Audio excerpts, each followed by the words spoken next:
I look at Calgary as so much opportunity. There's so much enthusiasm here. It's a well-educated population, has a lot of capacity. It has expectations of excellence. We weren't capturing that at the university sufficiently to deliver back to our community, I don't think, in an appropriate way. We wanted to take a major step. And I said then, and I would say now, if there's one university in this country that had the ability to do that because of what Calgary is, it was the University of Calgary. And shame on us if we didn't capture it.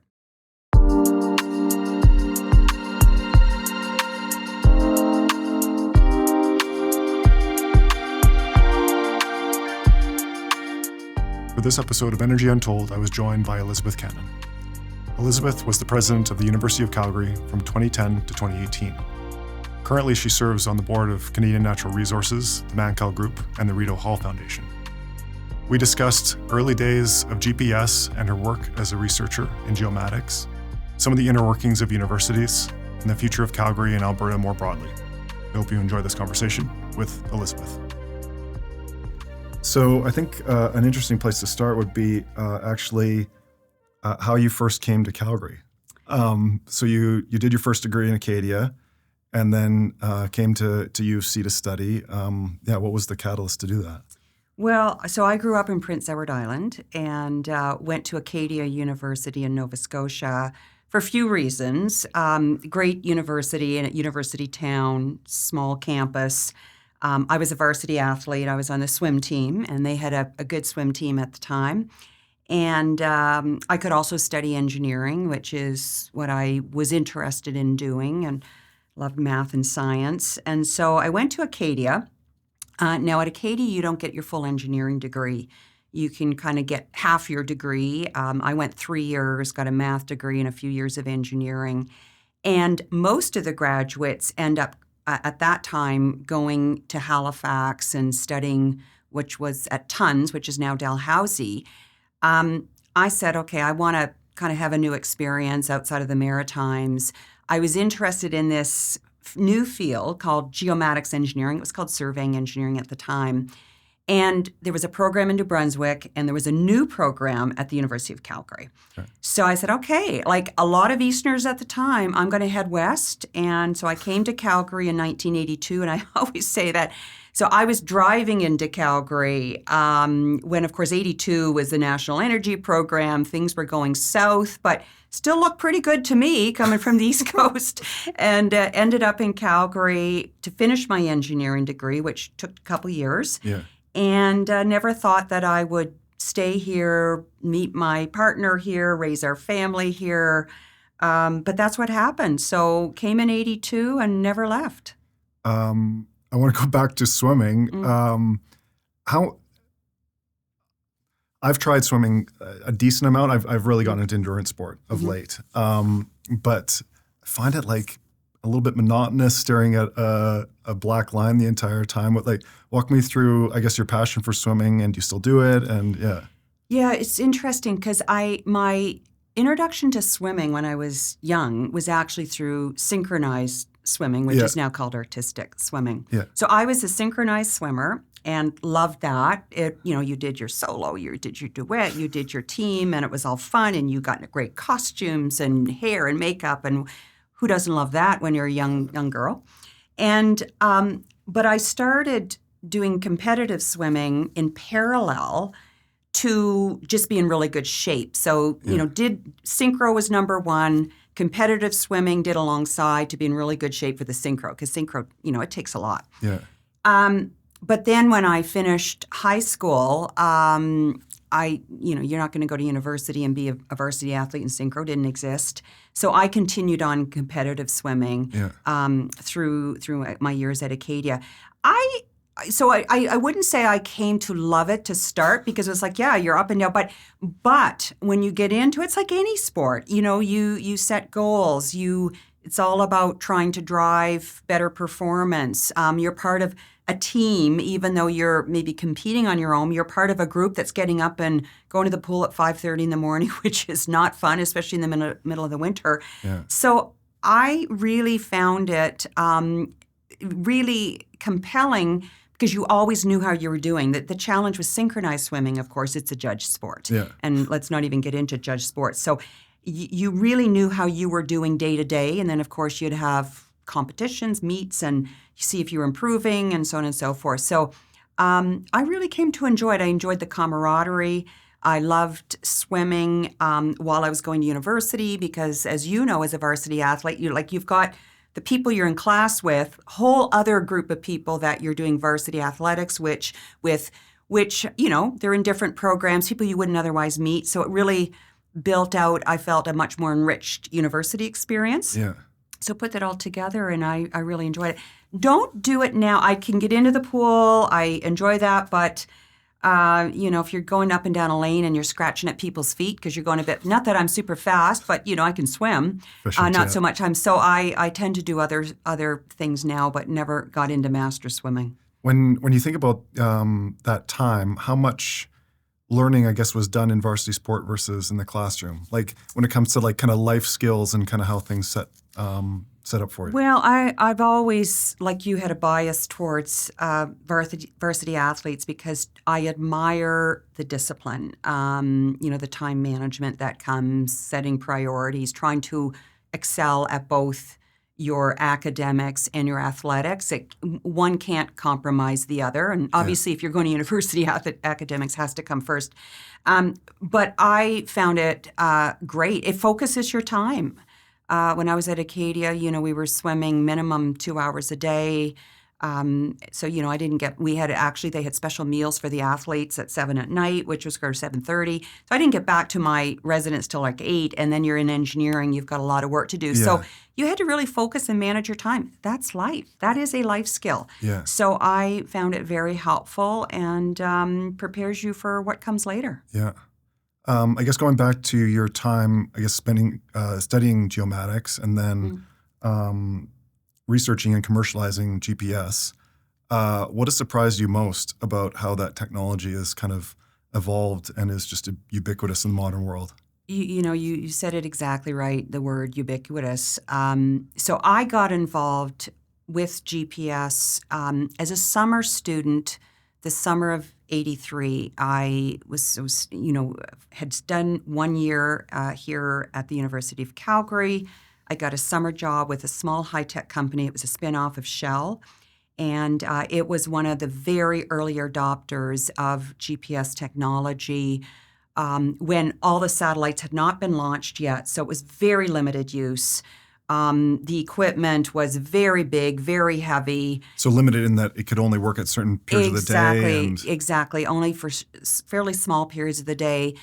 A GPS receiver at that time cost minimum of $200,000 US. Like it was big, bulky, expensive. Like the same quality that would be in a smartphone now? Or not? Way less quality. Way worse. Okay. Yeah. So I got introduced to the technology as a summer student. We were doing some testing, and the company that I was working for, they were testing it for offshore rig positioning specifically at the time because that even short-term, few-hour-a-day ability to use GPS for offshore, it was so good relative to other technologies that were, positioning off land-based or using what was called transit, which was a predecessor of GPS. It was worth the investment. Yeah. So I got some very early introduction and then, ended up doing my master's and working in that area. But to answer your question, at the time when I started in GPS, again, just given the cost and the size of the equipment and the limited performance, you had a sense it was going to revolutionize something. And we kind of laughed about, one day we'll be having GPS on our watch. But to actually see that come to fruition and to see it in the lexicon even, my GPS is telling me where to go, from A to B, or, it's not working or this or that. Like when I started, nobody knew what the heck it was. And now it's just in the day-to-day vocabulary of society. There's not too many times in life that you have that sort of serendipity to be exposed to technology, be part of working with it and doing research, and then seeing how it is part of what's transformed, I think, society today. So right place at the right time. What did you think it was going to get used for? Well, you could see sort of the big commercial use. Like you could see it for oil exploration, like sort of these high-end applications that could afford to use it. Yeah. But there would have been so many steps that were needed, which ultimately took place for it to go from sort of that niche, we can afford to use it, it's going to solve a real problem, and we can invest in the technology, to ultimately being cost-effective enough to be driving, literally and figuratively, what we do day to day. That chasm and the things that had to happen, because obviously all the satellites needed to be launched. You had the space shuttle disaster in the later 80s, which the initial satellites used to be launched by the space, or they were rockets. Then it was going to be space shuttle. We had a space shuttle disaster, went back to rockets. So lots of delays to get the satellites up to what we call a full constellation, because until it's working 24/7, you can't sort of build it into the day-to-day things like electricity grids and banking for the timing applications, let alone for, driving applications and systems like that. So to get it from early stage research niche to 24/7, everyday, cost-effective enough to be in all the devices that we carry around, that's a big leap. So it really was two things in parallel working. There was this device layer, but then also this infrastructure layer. Absolutely. That are just working in parallel. Yeah. Was your work more on the device layer or the infrastructure layer? Well, actually, it's a good question. It was almost in between. It was not so much in the hardware, especially being a geomatics engineer, not so involved in the hardware design. Yeah. What you are doing is you're taking the signals out of the hardware, which are derived from the hardware tracking the satellites, which the satellites, that infrastructure was developed and paid for by the U.S. Yeah. So, fortunately, and there's a whole long story, free for us as civilian users. But what we focused on was, how do you take those signals and maximize performance for positioning, navigation, and not really, we didn't do a lot in the timing side, mainly positioning and navigation. So it was algorithm development and software development to increase accuracy, increase reliability, develop applications. I guess the data streams over time would have evolved too, right? Yes, the data streams evolved, the performance evolved, what we had access to as civilians changed over time depending on U.S. policies. So you put that all together, it was a fascinating time to say, how good could this get? Yeah. And ultimately, some of our focus was on centimeter-level positioning with GPS for moving platforms. Yeah. And, when you get into things like autonomous driving, now you're using all different kinds of sensors. Yeah. GPS underpins some of that, and GPS plus a lot of sensors. We did a lot of sensor integration. No one system can do it all. Right. You put data together. So the data fusion piece. Right. Gyro and other inertial accelerometer. systems. Yeah. Got it. Do you follow the progress of SpaceX and Starlink? To an extent. I read the book that was done on Elon Musk, which was quite fascinating to get an inside view of Walter Isaacson's. Yes, Walter Isaacson's, and how Starlink happened, sort of the SpaceX, and kind of the initial chaos to something that's again transforming what we do. So I track it at a superficial level, but I wouldn't say I go deep. Is there another technology that you're monitoring that has kind of similar characteristics that, meaning in scaling, could become ubiquitous? Well, I don't know if there's one technology. Again, to me, I wouldn't call it incremental, but it's an evolution. The GPS is great, but it does have limitations. And, you even read now about a lot of what you call spoofing, which is faking some signals. So you've seen that pilots, for example, if they get towards some theater of operations, you can have people, bad characters, let's say, trying to spoof the signals so it confuses the GPS unit. Yeah. saying that instead of being here, you're somewhere else, which obviously can be very detrimental if you're a pilot, if it gets you in airspace that's not friendly. You can get jamming issues because the signals are very weak. So GPS is not perfect. So then you say, what can you layer on to GPS? And is it positioning off lower orbit satellites to create more redundancy and ability beyond GPS to improve positioning in all different types of environments? Yep. That, to me, is an interesting area to watch. Okay, got it. And what was eventually the catalyst to move from the research side to administration? And then ultimately leading as president of UC, yeah. Well, and as they say in a university, when you leave kind of the research and teaching and move into administration, you move to the dark side. That's kind of what you've sold out by that time. Yeah. I think like many people in their career, it's not planned. It's not something that's necessarily deliberate, but it's opportunities and it's sort of evolution in your career and perhaps a recognition of where you can make an impact. And, you're right, I was doing a lot of teaching. I had a very large research program going very, very well.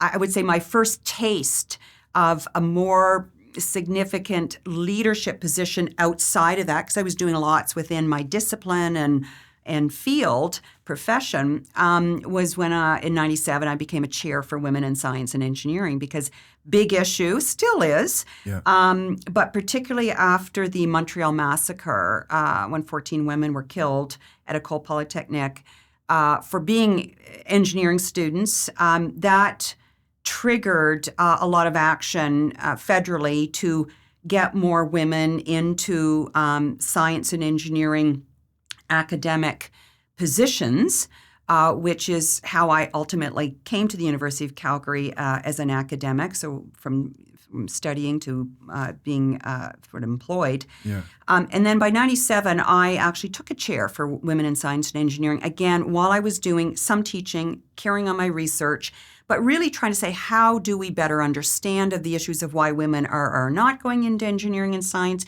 How do we develop programs to encourage them, and so on and so forth?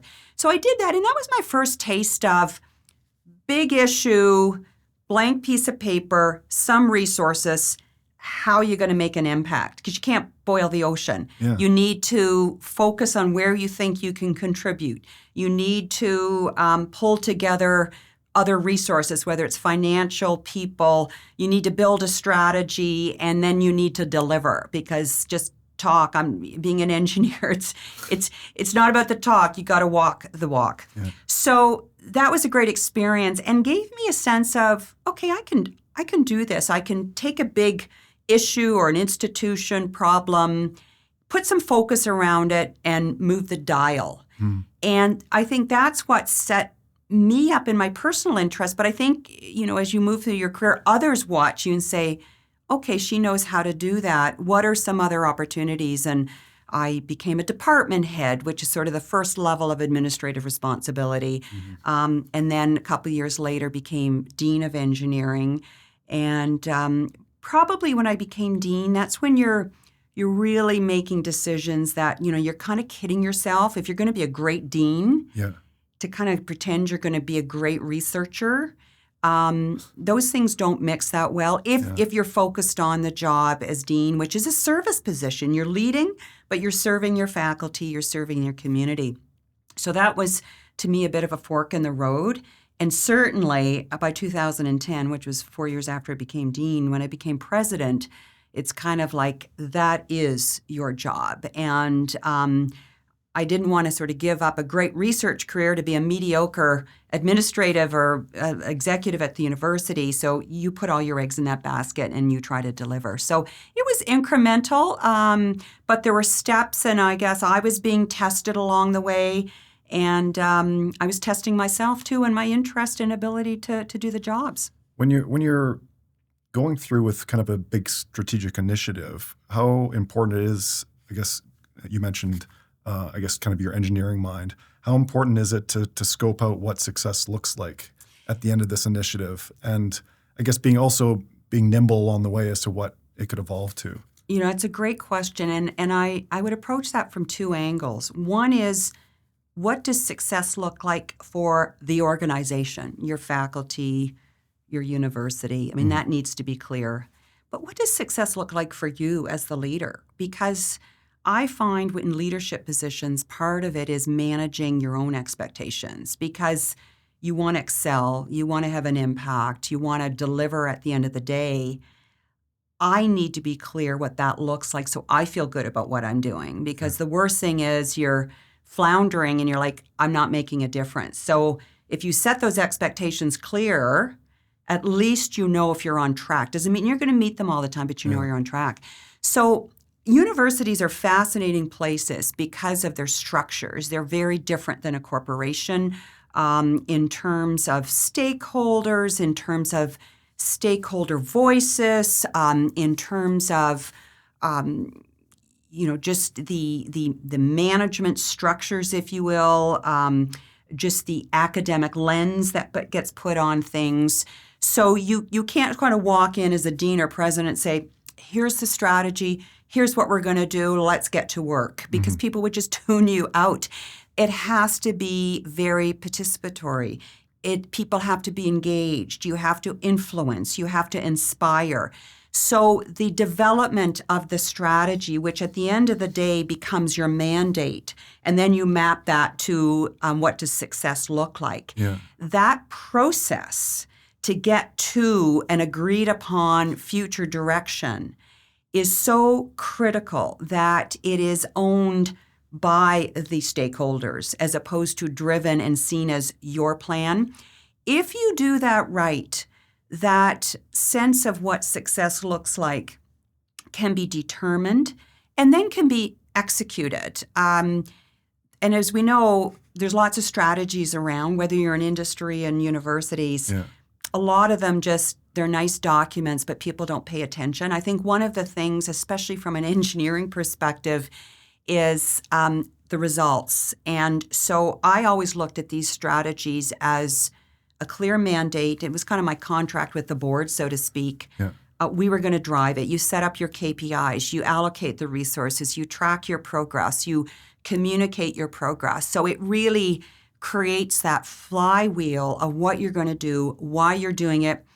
And if you do it well, it then enables your community of stakeholders to own it, grab onto it, and see how they can contribute to it. Can private industry employ some of these techniques more? I would like to think so. In fact, one of the when we went through strategic planning, I did it twice as president, sort of my first year, so to speak, and again, big open process, lots of consultation. I called it mass therapy because the university had gone through some challenges. People were apathetic. They're angry. A spot for grievances. They need to be able to vent, and that's all okay because get it out. Let's then look to the future and see how we map out what a future state could look like. That whole process, we didn't bring in third-party consultants. We actually used folks from our business school, people like Lauren Falkenberg, Jim DeWalt, who are strategy experts. And we mapped out a process of how to go through that, got the strategy, and then started executing. And then we refined the strategy after 5 years, made some tweaks, responding to kind of where Calgary was, where the university was, and so on and so forth. But that process was really good, and I think to your point of how we executed it, also really helped bring to life what we were doing, and we measured that both in the tangible progress on KPIs, but also things like. We used to do every 2 years an employee engagement survey, and one of the questions we asked, do you understand the university strategy, which was called Eyes High? By 2017, so that was sort of the last one done before I stepped down, 83% of faculty and staff said they understood the strategy. Now, most companies would be happy if that was the case. So to answer your question, yes. Now, companies maybe not quite so participatory, but being open and transparent, clear of why the strategy, how you got there, how people can be part of it, and how you're making progress and tracking and communicating, which are the basics. To me, yes, that's what industry needs to be looking at as well. It's not, whether it's not-for-profit, corporate or universities, I think it comes down to, as an individual attached to an organization, as an employee or faculty member, whatever it may be, do you know when you walk in the door every morning what this organization is about? Yeah. Do I know where it's going? And then I can map how can I contribute to get there. Yeah. That's very powerful. And giving contributors agency to absolutely. do that. And if you can get that level of culture and level of engagement and buy-in, it's not going to be everybody. Yeah. Then you are going to move your organization very significantly forward. And I think that's what we did at the University of Calgary. What was the initial catalyst for the Eyes High campaign? It was, so the strategy, why did we develop the strategy? I would say in large part because we didn't have one at the university. And it's not that things weren't happening. I mean, if I look prior to me taking over as president, the university had been growing. I mean, Calgary had been growing. So the university was growing in student numbers. It was growing in, research impact. It was growing, I would say, in reputation, but it was almost just being pulled along as opposed to being deliberate. And what became clear as a young university, because we were pretty young, we just turned 50 as a university in 2016, that there was a lot of chaos. It was not built on a solid foundation. It was not sort of deliberate, rigorous, and disciplined. And what happens when you don't have those things is you try to do something strategic, but it's not sitting on a solid base. Yeah. And then it becomes chaotic and usually not sustainable. And so we didn't have kind of a unifying voice that could really position us, get alignment, and then really grab a hold of the opportunities that we felt were in. Like, I look at Calgary as so much opportunity. There's so much enthusiasm here. It's a well-educated population, has a lot of capacity. It has expectations of excellence. We weren't capturing that at the university sufficiently to deliver back to our community, I don't think, in an appropriate way. So the strategy was in part to bring some level of alignment, bring a level of engagement, and use that to not just move the university from here to here, but move it from here to here. Every institution is trying to do this. Mm-hmm. We wanted to take a major step. And I said then, and I would say now, if there's one university in this country that had the ability to do that because of what Calgary is, was the University of Calgary. And shame on us if we didn't capture it. Right. Very much linked to Eyes High was a big giving campaign as well. Yes. How do you mobilize donors and then get them excited about a giving campaign? It's a great question. The first question is, why a campaign? Like, why do you go to the community and ask people to donate their time, treasure, and talent? Yeah. In large part, it's because our institutions, our universities, our colleges are virtually all public.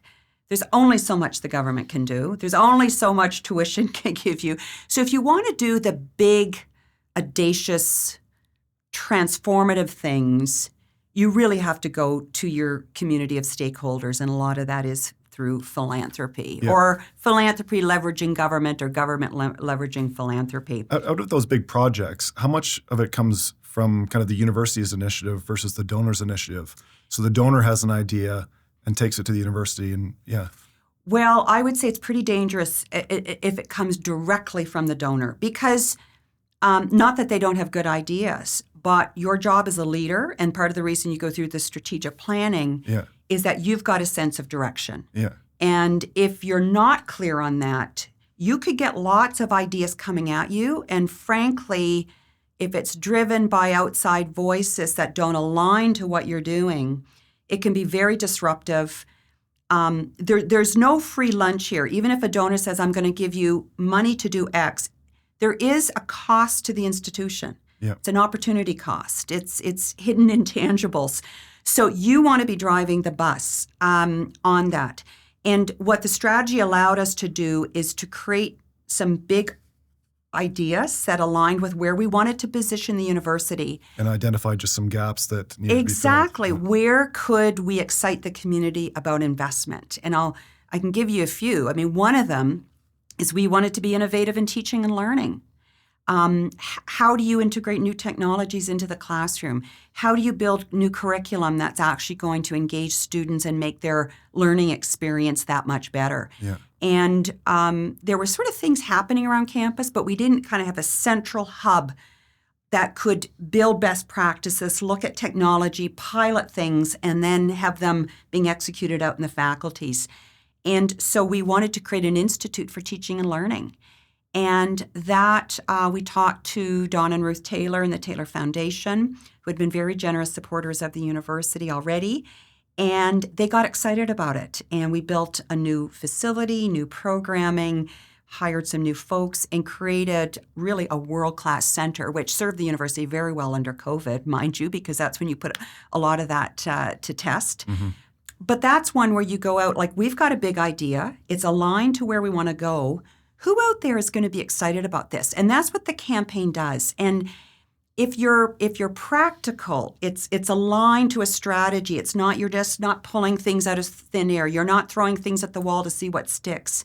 You're committed as an institution. People will get excited and they want to be there with you. And you know people are excited about your strategy, and then the campaign is to deliver on the strategy. Yeah. When they start telling you about your strategy, they understand it. It's compelling to them. It sinks in at a level that's understandable, that translates well, and they can get behind in very clear ways that they feel good about, and they know it's going to progress the goals of the institution. What can you say about the Taylor family? Because if you pay attention around the city as you move about, some of it's obvious, some of it's not. You'll see their name here and there. You'll see engineer Ayer's name. Talk to me about the Taylor family. Well, Don is self-made. He is an incredible person, incredible vision, incredible business acumen. He's built a tremendous company, Engineered Air, as you mentioned, in and amongst many other businesses. So his success in the community around business and how that has grown internationally, that in itself is compelling. But when you look at his commitment, and it's him, his wife Ruth, the next generation, David and his brother Cam and Christina, and then the next generation, Cam and Sarah, they are so committed to give back to Calgary, which has given a lot to them. That's where he's built his business. Yeah. But he has been generous in so many ways, and is so passionate about helping young people or helping. It's everything from women in need to YW to the universities. It's not just the University of Calgary. Many institutions of higher learning. The zoo. Areas in health. Some of it, as you say, very quietly. The amount he's given, but the passion with which he gives because he wants to see a better, stronger Calgary for everyone. Yeah. It's an incredibly inspiring message and model. And, frankly, he puts his money where his mouth is. And he's a great person, holds us to a high standard, as he should, as a donor. But he's there. And I can't say enough about the family. Who are some of the other notable donors during your time at UC? Well, you've got people like Jeff Cummings, who grew up in Kingston, Ontario, went to the University of Calgary, studied economics, did very, very well, and we started engaging with Jeff. He was sort of mulling around giving back to his alma mater. Again, he's spent a lot of time in Calgary, done very well in Calgary and beyond. And I think he was sort of originally thinking maybe later on in life he would look at doing something, but few things I think started to inspire him, and he wanted to kind of move that forward and particularly focus on the health area. His father was a doctor. His mother was involved in sort of medical admissions at Queen's University when they were in Kingston. And all to say is we started talking, and he got very inspired about, again, a major investment in the medical school at the University of Calgary to help accelerate innovation, particularly in the area of brain and in chronic disease. And we were fortunate that he lent his name to the faculty through a major gift. People like David Workland, again, who named the Faculty of Education to the Workland School of Education. He himself, who never had post-secondary education, but was passionate about teachers and the importance of education for a community and society. Those are big gifts, and I could talk about many more.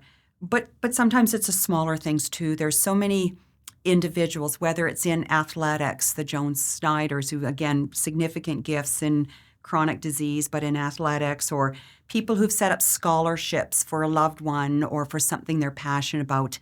It's the whole community. It's the smaller things. It's the big things. That was the best part of my job as president, talking to people in the community. You're sort of the chief cheerleader as the president, and to see the passion and how people wanted to give back, invest in the next generation. Be a part of something bigger than Be a part of something. Yeah. I mean, it's a huge responsibility, because when people invest, you want to do right by them. Yeah. During kind of the Eyes High campaign, was that kind of the first time that you met Lauren Falkenberg? I knew Lauren. Lauren, in fact, her husband was from Prince Edward Island, which is where I'm from, and he's a few years older than me, so I didn't know him, but my mother taught him.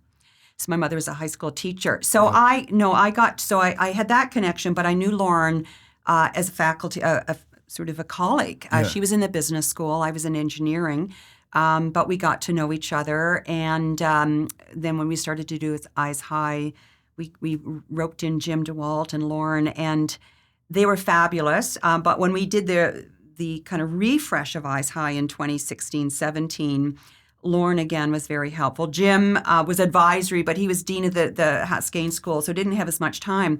But the interesting sort of end to that story is when I stepped down, Lauren and I actually co-authored a book. She's lead, I'm second, on strategic university management, which talks about strategic planning for universities, how to do it, why to do it, and, as importantly, how do you execute? Because, again, a strategic plan gets you to the starting line.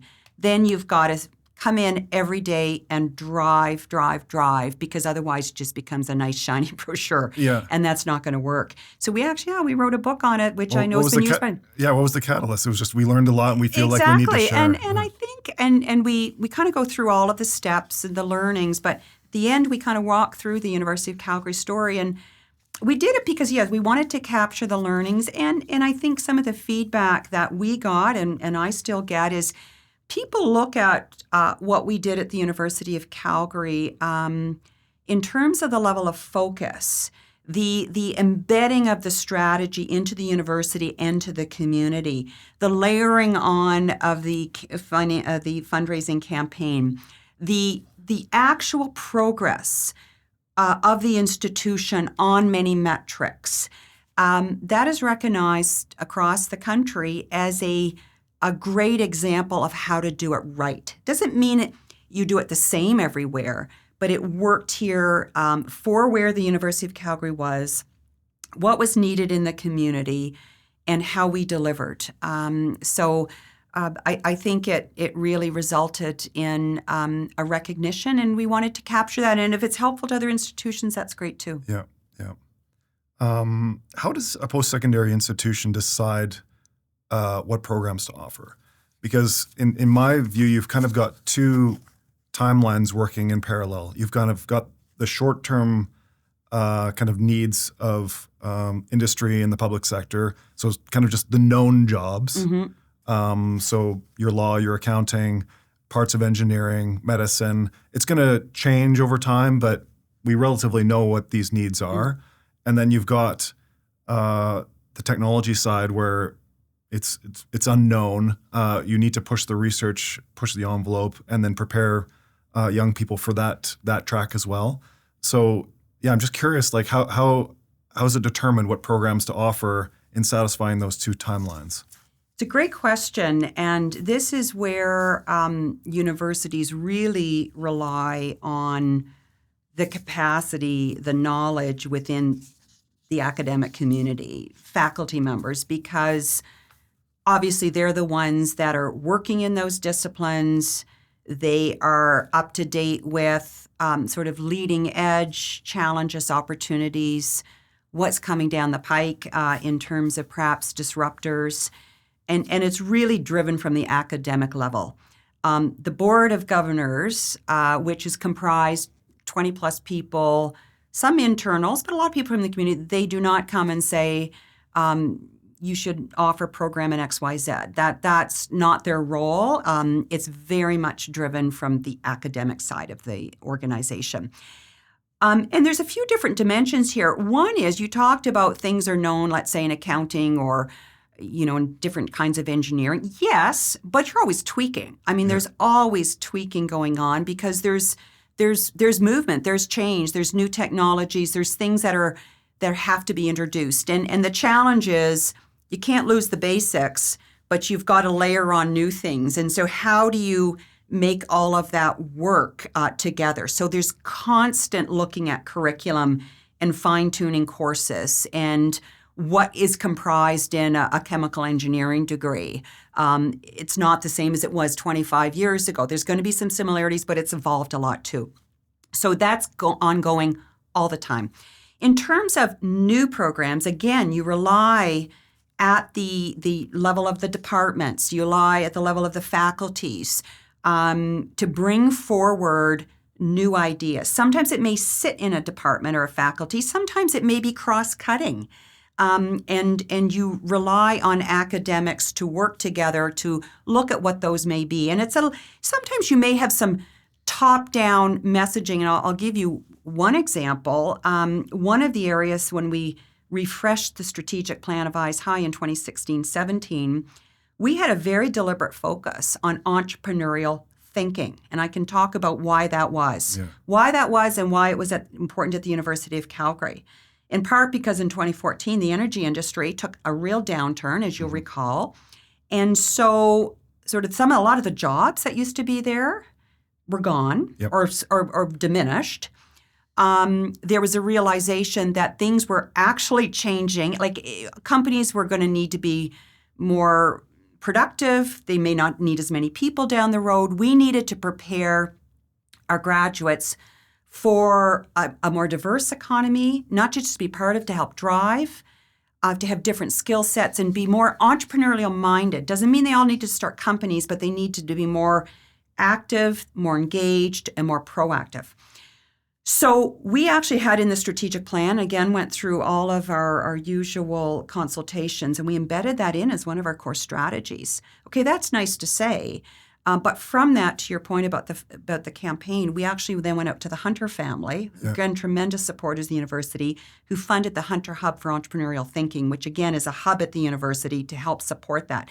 Part of that, though, was academically. There's extracurricular work, and then there's academic. And they've actually started a certificate or specialization in entrepreneurial thinking that you could study in history or computer science or wherever and layer that on as a program or a credential or part of your degree over and above your base program. What does that uptake look like for different faculties? I think very good. I don't know the exact numbers because I'm a little bit away from it, but there was a thirst and demand from students for that kind of thing. So that was, I wouldn't say it was top down, but it was driven more from a broader need, which then fed, okay, well, what could that look like? And again, you turn it over to your academic experts to help flesh out that. So it's you're always looking out 2, 3, 4, 5 years ahead on new programs because you can't just offer new programs willy-nilly. It has to be well thought out. It has to be complementary to what's there. Sometimes you need to remove some programs that aren't functioning, replace them with something else. So that's just an ongoing discussion and discussion with the government because at the end of the day, programs need to be approved by the government. Right. And then I guess linking back to the government both at a provincial and federal level, what do you think the role is of Canadian universities in Canada's economic competitiveness? Well, it's very high from a few perspectives. Number one, it's your graduates. Yeah. If I look at the alumni of the University of Calgary, and I don't know what the exact number is, but it'd be, I'm going to say, well over 200,000 now. At least the last data I saw, 2/3 stayed right here in Calgary. So I always say University of Calgary graduates are driving the city, not just economically, socially, quality of life, all of those good things. They have built this city. So that's really important. That is your main deliverable as a post-secondary are your graduates, and making sure they're well prepared to be able to take on that responsibility is huge. Was that ever a KPI that we want to keep grads here, or? Not specifically. You hope it happens. You're looking at overall employment rates. Yeah. Preferably, you want them to stay in Alberta because it's Alberta tax dollars at the end of the day. But you can't put fences up either. And so it's a little bit, what are the compelling opportunities? Things like internships, things that if the economy's doing well here, they'll naturally gravitate to stay here, which was so important to see the diversification of the Calgary and Alberta economy. You're seeing it as we speak around startups, the whole tech industry. What that's doing is providing alternative opportunities for our graduates. Yeah. And that will lead to more staying here. So that's key. And then, of course, the research function of a university. Huge. It's a huge economic driver. The University of Calgary has the highest number of spin-off companies of any university in Canada right now. So that's important to be able to capitalize on some of the innovation, intellectual property that's being driven, again, within the institution. So that piece of it, which leads to not all of it to spin-offs, some of it is policy development or improvements in healthcare. That's really important, too, as a product of Canadian universities. Mentioning these spin-offs, you're still a fellow with the Creative Destruction Lab. Exactly. And still interact a lot with young people. What excites you most about this generation? I love the creativity. One of the reasons you work at a university is you love to be around young people with big ideas. And some of them are going to work out, some of them aren't. Seeing students, and I used to go as a president, you'd go at the sort of initiation, sort of the first day, they're all excited. They haven't started their classes yet, and they're all a bit nervous. Where do I go? What is this going to be like? And then you see them 4, maybe 5 years later, they're crossing the stage, so much more confidence. Just that they're just, how they carry themselves is so much more secure. They've had a wonderful growth opportunity intellectually, personally, and so on. So being in that environment is so inspiring. What I love now about being involved in sort of the tech ecosystem and in the whole startup community is, again, you're around young people with big ideas. Mm-hmm. And you're able to maybe help them, to mentor them a little bit. Now we invest in those companies. So you're kind of interfacing with young people with ideas in different ways. But it's the inspiration, it's the passion they have about building something. That's what I get excited about. When do you think young people really started to get disillusioned with careers in oil and gas? I'm not sure it's disillusionment so much as, number one, the capacity for hiring changed. So the dynamics just changed. So there had to be sort of a different way of looking at the future. I think part of it is some of the messaging, perhaps, and I see it, the innovation in the oil and gas industry. Mm-hmm. If you look at pathways, you look at, just what's happening around, reducing emissions, reducing water, improving productivity, and so on. Do you think the industry is having difficulty attracting top talent, or? I think I'm not seeing that it's having difficulty, but I think in the long term, it's something that we need to watch because you want bright people. And I think you're starting to see that say, look, I can work in the oil and gas industry and be part of a future that's going to give cleaner, more secure energy to Canada and beyond. I want to be part of that future. And as you see companies investing more in that future and being vocal about it, and you are seeing it, and the realism, I think, of the end of oil and gas is not near anytime soon. It's going to be with us a long time. You're going to see more interest. I think an interesting anecdote is the University of Calgary had an oil and gas engineering program. And that was obviously brought on because of demand. It was actually put on hold because of lack of demand for a period of time. They're bringing it back.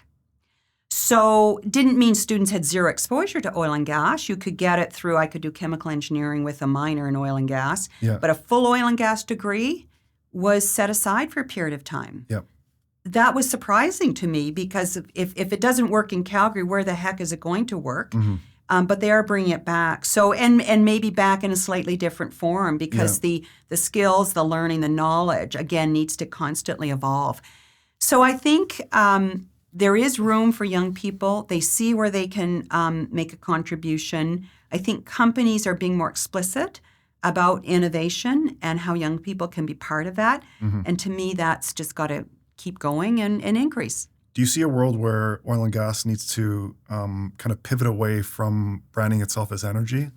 And I say it in this way. As you said, it's going to be with us for years, decades, if not centuries. And the composition of the barrel and how we're going to consume that barrel is going to change a lot over that time. And I guess by associating it with energy, you automatically associate it with combustion as opposed to all the other useful things oil and gas does. Do you see a future where that pivot starts to happen as a strategy to attract more people into the industry? It's an interesting idea. I hadn't really thought about that.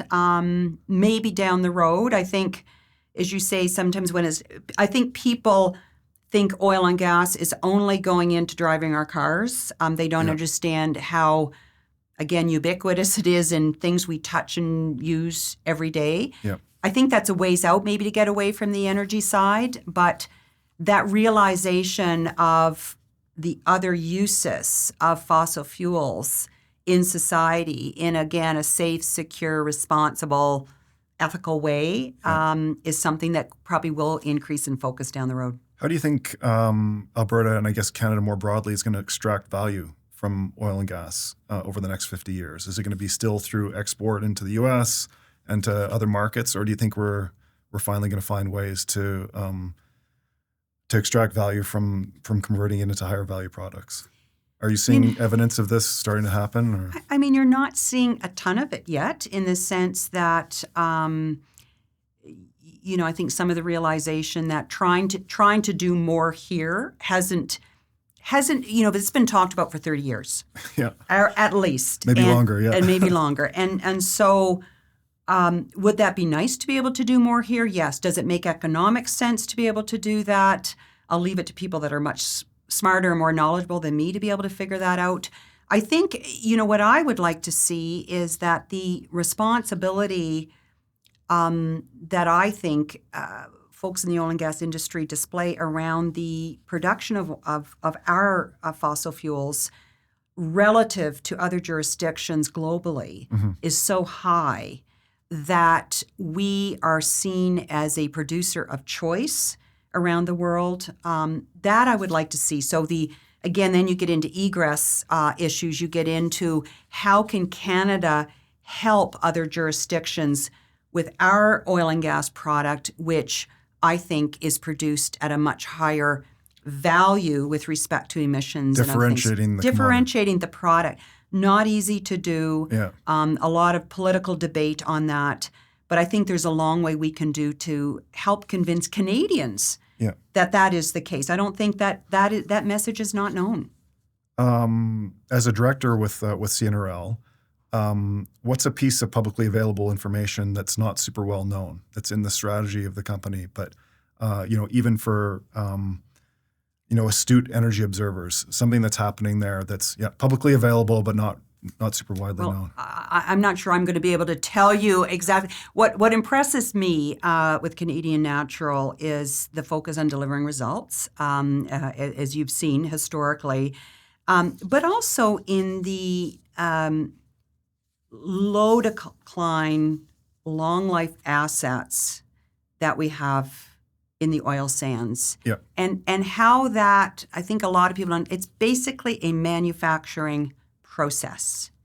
And when you've got a lot of assets in one place, that's a manufacturing process, you can really apply innovation to increase productivity, decrease operating costs, improve emissions, really make it a best of class asset for a very, very, very long time. Mm-hmm. And I don't think a lot of people really understand how that is differentiated to more, say, conventional oil and gas or assets in other jurisdictions. Mm-hmm. And the ability and the sort of reserve size, and you saw a recent announcement of additional acquisitions, that asset over the long term, whether it's for energy or any other uses, to me is such an asset to this province and to this country, and operated so well is something we should all be proud of. When you're sitting at that board table, what are the time horizons that are being discussed? Well, I think any oil and gas, I'll take Pathways. Yeah. It's net zero by 2050. You're talking decades. Yeah. You're talking decades. Absolutely. I don't think most companies are like that, obviously, mm-hmm. but kind of shifting over to your work with the Rideau Hall Foundation, what does the rest of Canada misunderstand most about Alberta, do you think?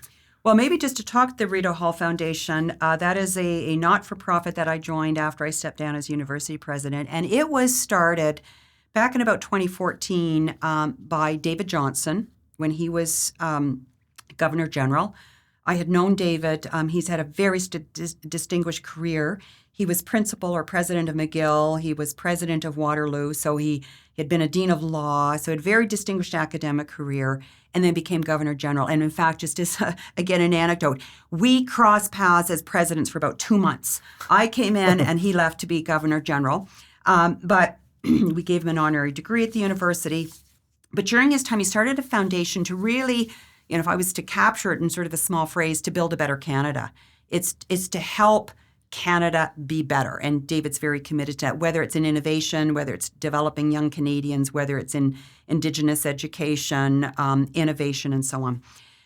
So I joined the board, and what I've been extremely impressed about with the Rideau Hall Foundation is its commitment to Canada coast to coast to coast. And you could say, oh, well, that's a foundation that sits in Ottawa and, sort of instructs from there. No, it partners locally. Mm-hmm. So the investments from Rideau Hall Foundation and partnerships in Alberta are huge through its programming, through its granting programs, through its personnel, and so on. So it's big. So I'm not sure if the Rideau Hall Foundation, you couldn't say it doesn't understand Alberta. Yeah. I think perhaps Alberta and Albertans, we don't understand a lot what goes on in Ottawa. Well, that was the next follow-up question. Yeah, and I there's a few of us from Alberta on the Rideau Hall Foundation board, and I'm certainly vocal in how important it is that institutions, not just Rideau Hall, but institutions that sit in Ottawa, sit in Toronto, they understand there are other parts of the country beyond those that sit sort of in Ontario, and how it needs to communicate impact here. So when the Rideau Hall Foundation comes and, David Johnston comes, which he does, and talks about the foundation in Alberta, he's talking about impact of the foundation on Albertans or Albertan youth.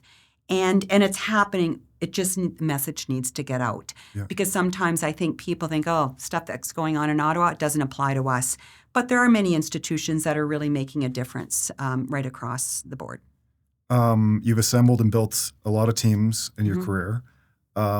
During the recruitment process, what is your favorite interview question?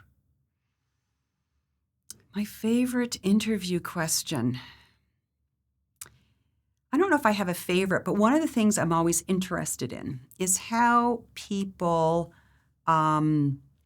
manage or respond or have comfort with conflict. And doesn't mean I like people on my team that generate conflict. That's not what I mean. But I'm really passionate about people who have a level of comfort with conflict. And what I mean by that is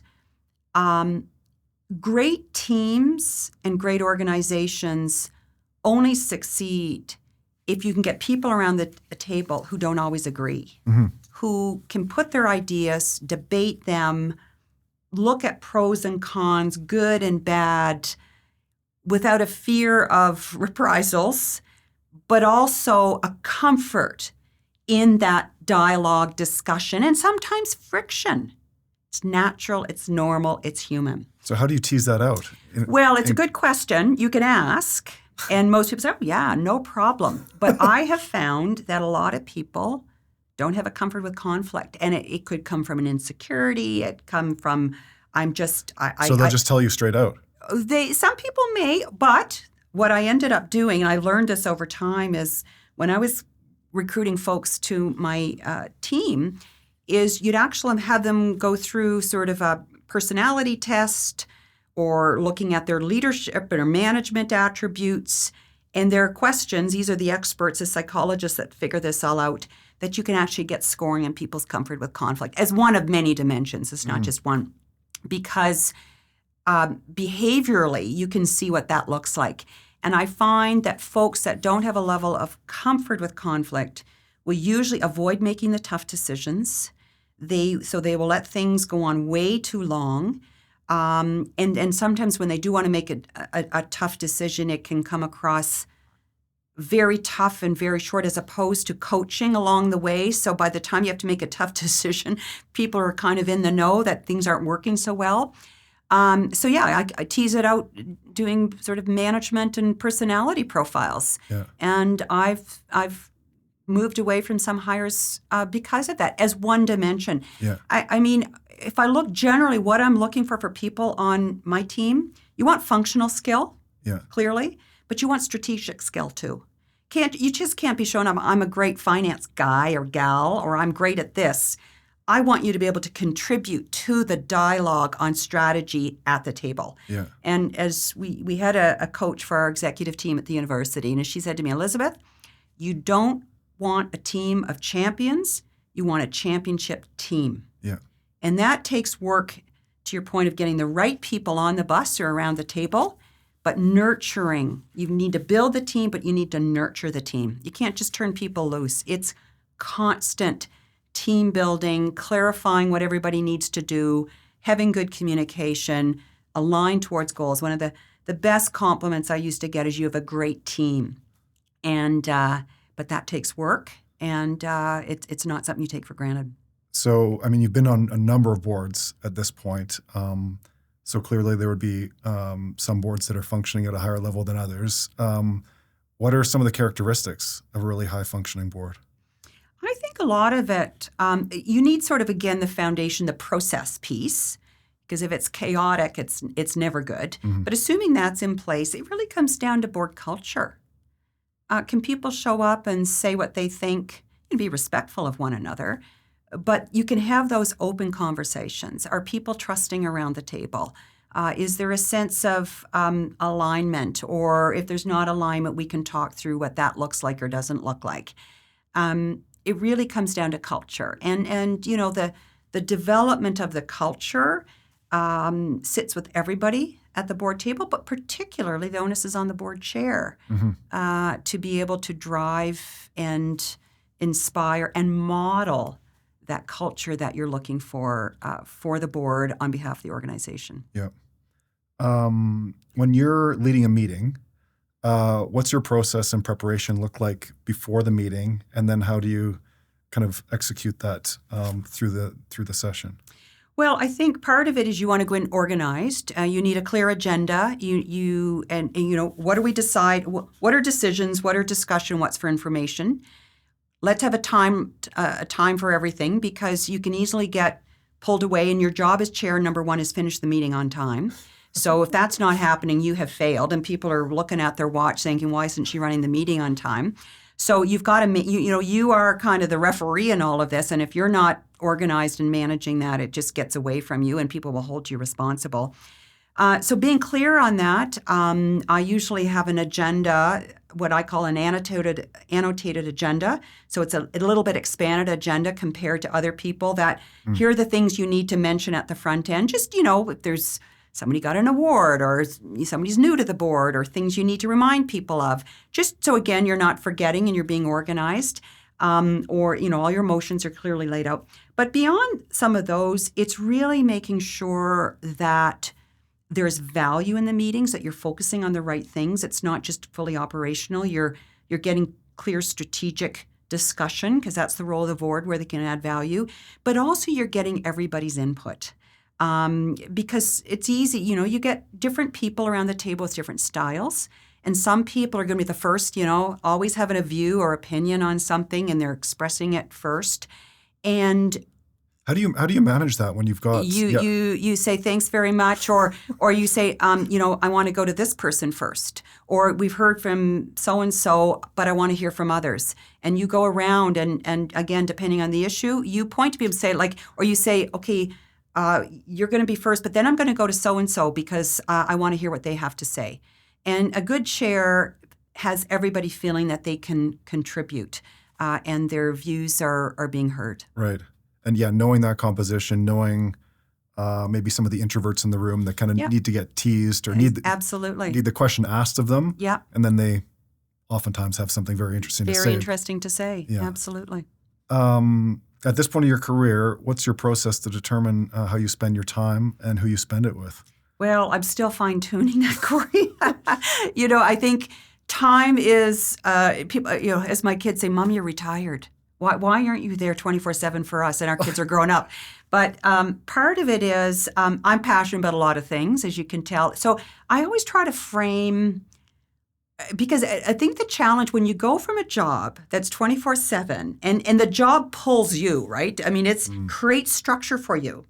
So then you get into a world where you need to create the structure. So you need to map that out. And I'm somewhat good. I can't say I've got this perfected by any way of, okay, where am I going to, what are the buckets I'm going to spend my time? Mm-hmm. And I kind of have three buckets. One is I'm on boards. And, some I'm chair, vice chair, director. And maybe I'm a little bit overboarded right now. But, you want to do something locally or provincially. You want to do something nationally. You want to do something internationally. You want to do some not-for-profit. You want to do maybe a Crown Corp and for-profit. So you kind of put a matrix around what that looks like. Mm-hmm. And then you've got, I do a lot in the tech innovation system. So, the creative destruction lab type things, and then do a lot of tech investing as an angel investor and keeping track on mentoring entrepreneurs. And that's another bucket. And I would say the third bucket is I do some speaking. I go do some panels. I may do a bit of writing. It's sort of more public thoughts and sort of interfacing on a broader scale. So those would be the three buckets. And what I try to do is be organized around my schedule, because, again, the worst thing is you've got something at 9 a.m. and 3 p.m, and your days are shot. So I really try to plan my schedule out. I put blocks of time so I can have some discretionary time, time for me, time for exercise. There's no excuse I shouldn't be going to the gym, or travel with my husband, or, whatever I want to do. So I try to block, and then people say, well, can we talk to your executive assistant about setting up a meeting? I'm like, I'm the executive assistant. I spent so many years with people in my schedule and managing my schedule. I do not want that anymore. I can organize my own schedule. Yeah. I will make my own meetings, because then I have control over my desk. And if I'm too busy or getting stressed, it's like I have nobody to blame but me. Shame on me. So I try to manage that as best I can. And finally, what excites you most about the future of Calgary and Alberta more broadly? I'm a glass half full person. I'm an optimist. What I'm loving about Calgary right now, and it's Alberta, but I'm going to say it's centered on Calgary, is we talk diversification so many times. The oil price would go down. We need to diversify, start some things. The price would go up, diversify. Well, what are we doing that for? Life is great. Yeah. But post-2014, I think even though, the oil and gas industry is doing very well now, there was a realization the world has changed. Not with as many people. With as many people. Maybe not with the same time horizon, who knows? Yeah. But people got more serious. And I saw it at the university, and that was one of the reasons why we embedded an entrepreneurial thinking into the refresh of the strategy in 2016. It's reflective of Calgary. This is an entrepreneurial community. Yeah. We wanted that reflected at the university because the university and the community have to be in sync. Mm-hmm. We wanted to have programs to help prepare our graduates. And for the first time, the community, whether it was Big C City or people in the community, were coming to me and others at the university saying, the university has to be part of the diversification effort. In fact, it needs to help lead it. We hadn't heard that before. I think, if I was to be honest, the city in a way took the University of Calgary for granted a bit. Yeah. Yes, we've got our graduates coming out. We need more oil and gas engineers. We need more accountants, whatever it is. But it wasn't seen as a core part of the economic future of the university as an entity. Oil and gas companies were doing great. They were paying their taxes. What's to worry about? Downtown Calgary was great. When that stopped, people said, whoa. They came to the university and said, you guys need to help us. Yeah. That was a huge incentive for us, and I think helped reshape the relationship between the university and the city. And I won't say the university's been the only driver, but it's been at the table in a way it hadn't been before. I look at that. I look at what, the city has invested in under OSIF, the Opportunities Calgary Investment Fund, Alberta Enterprise Corporation. I could go on. All of these different entities, your Creative Destruction Lab for sure, you're starting to see the fruits of the labor. Mm-hmm. You're starting to see, unicorn companies being developed here. You're seeing young people feeling that, if you're going to build a company, this is the place to do it. We've got a great quality of life, well-educated, great institutions. To start to see that, some of the recent stats about Calgary relative to other jurisdictions in North America about being a startup community are really impressive. That's been a lot of people very committed for a long time starting to show progress. It's fun to be a small part of that and certainly to watch it happen. And I think great things are going to really transpire for Calgary in the future. That is the perfect place to end. Thank you. Thank you for taking the time. This is great. Thank you. Really appreciate it. Thank you for joining us for this episode of Energy Untold. Energy Untold is produced by Shortline Creative and recorded at GBE Energy. Art is curated with the assistance of Norbert Hall. For more information on the show, visit energyuntold.com. We would love your feedback. Send us a message at hello@energyuntold.com. Thank you again, and until next time, I am Corey Paddock.